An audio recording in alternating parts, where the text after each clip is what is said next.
રાધનપુર તાલુકાના મહેમદાવાદ જિલ્લા પંચાયત સીટ કોંગ્રેસનો ગુરુ આશ્રમ ખાતે સ્નેહ મિલન સમારોહ યોજાયો. પાટણ જિલ્લાના રાધનપુર તાલુકાના મહેમદાવાદ જિલ્લા પંચાયત સીટ કોંગ્રેસના નવા વર્ષના નૂતન વર્ષાભિનંદન પાઠવવા સ્નેહ મિલન સમારોહ યોજાયો.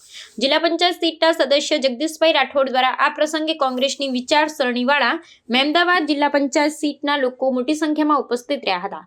આ પ્રસંગે ડોક્ટર વિષ્ણુદાન ઝુલા, ભચાભાઈ આહિર, રમેશભાઈ રબારી, કાનજીભાઈ, સલીમભાઈ, સહદેવભાઈ, જામાભાઈ, વાલાભાઈ રબારી, ફારૂકભાઈ, ખેગારભાઈ, અબ્દુલભાઈ, હાજીભાઈ, મોમાભાઈ અને અન્ય કોંગ્રેસના કાર્યકર્તા અને મહાનુભાવ ઉપસ્થિત રહ્યા હતા. મારી મહેમદાવાદ જિલ્લા પંચાયત સીટમાં કોંગ્રેસ પાર્ટીના આદેશ અનુસાર સ્નેહ મિલનનો કાર્યક્રમ ગોઠવ્યો હતો અને આગેવાનો, યુવાન મિત્રો અને ટૂંકી જ નોટિસની અંદર ખૂબ મોટી સંખ્યાની અંદર વધાર્યા હતા. એટલે સ્નેહ મિલનની અંદર કોંગ્રેસ પાર્ટી વતી કોંગ્રેસના કાર્યકરોનો, આગેવાનોનો વધાર્યા એ બદલ ખૂબ ખૂબ આભાર માનું છું. જય હિન્દ. ગુજરાત પ્રદેશ કોંગ્રેસ સમિતિ દ્વારા દર વર્ષની જેમ આ વખતે પણ કોંગ્રેસ પક્ષનું વિધાનસભા વાઇઝ અને જિલ્લા પંચાયતની સીટ વાઇઝ જે સ્નેહ મિલનનું આયોજન કરવાનું હતું એ પ્રમાણે મહેમદાવાદ સીટ ઉપર આજનું આયોજન કરવામાં આવ્યું હતું. આ મહેમદાવાદ સીટના સભ્ય, પૂર્વ સભ્ય જગદીશભાઈના અને એમના પત્નીના જે અત્યારે હાલમાં સભ્ય છે એમના આમંત્રણને માન આપી અને મહેમદાવાદ જિલ્લા પંચાયત સીટના અને તાલુકા પંચાયતના તમામ સીટના કાર્યકરો, આગેવાનો, કોંગ્રેસ વિચારધારાવાળા કાર્યકરો ખૂબ મોટી સંખ્યામાં હાજર રહ્યા. કોંગ્રેસ પાર્ટી કેવી રીતે મજબૂત થાય, આવનાર તાલુકા જિલ્લા પંચાયતની સીટ કોંગ્રેસ પાર્ટી કેમ વધુ જીતી શકે અને કોંગ્રેસને શક્તિશાળી બનાવવા, મજબૂત બનાવવા માટે અને પ્રજાના કામો કરવા માટે આપણે સક્રિય રહે અને કોંગ્રેસની વિચારધારા શું છે એ બાબતનું આજના સંમેલનમાં ચર્ચા કરવામાં આવી અને ખૂબ બધાને શુભેચ્છા પાઠવવામાં આવી કે આ નવું વર્ષ તમામ કાર્યકરો, આગેવાનો માટે સુખ, સમૃદ્ધિ અને સારું સ્વાસ્થ્ય આપે એવી શુભેચ્છા પાઠવી. ફાયદો થાય એવું કોઈ કામ કરતા નથી.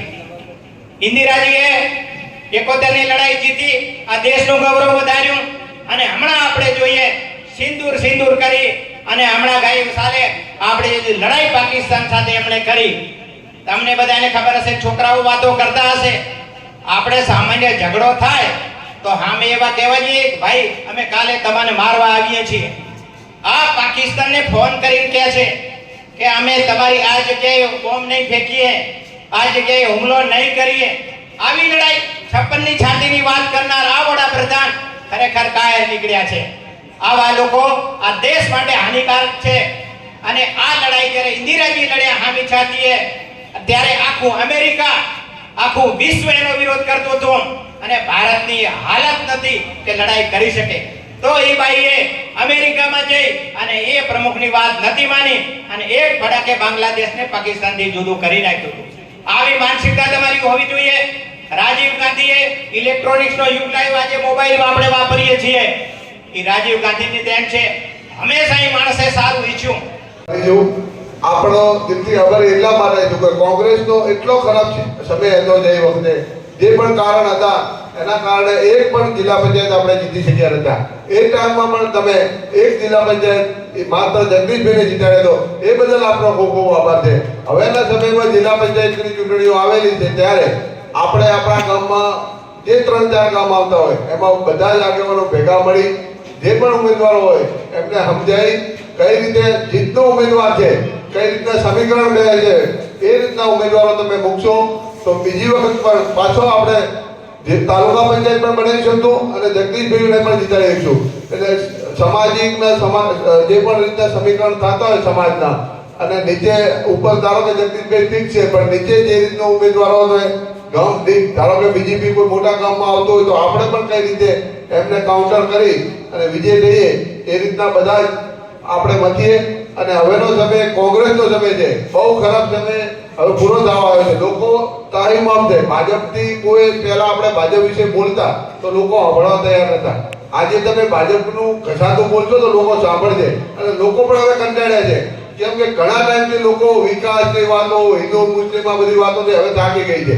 તમને 2000 રૂપિયા આલી અને વર્ષે તમારા ખિસ્સામાંથી 50,000 ખેંચી લે છે વિવિધ વધારામાં. તમને ખબર નથી તમારો ભાવ કપાસના કે ગમે પણ આપણા જે ખેતી ઉત્પાદન છે એના ભાવો એ રીતે એ લોકો ડાઉન કરે છે કે આપણા 2000 આપીને અમે આપણા 20,000 રૂપિયા લઈ લે છે વર્ષે. એટલે આપણે હવે બધા જાગૃત થઈએ અને પાછા બધા કોંગ્રેસને જીતાડે. અસ્તુ. ઉપસ્થિત રહ્યા. આજે હું તમારો જેટલો આભાર માનું એટલો ઓછો છે, કેમ કે 2015માં તમે મને સાથ સહકાર આલી અને જીતાડ્યો. બીજી ટર્મમાં પણ તમારો સાથ અને સહકાર આલી બીજી ટર્મમાં પણ તમે મને ખૂબ મોટી લીડથી જીતાડ્યો છે.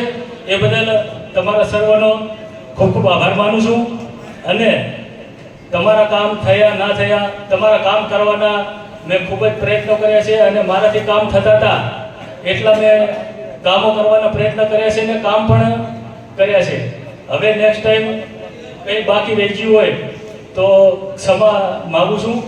અને તમારા સાથ સહકારથી આજે હું આવડો મોટો બન્યો કે મને આટલું માન સન્માન આલ્યું. એ બધાય તમે મને આવડું માન સન્માન આલી અને મોટો કર્યો છે.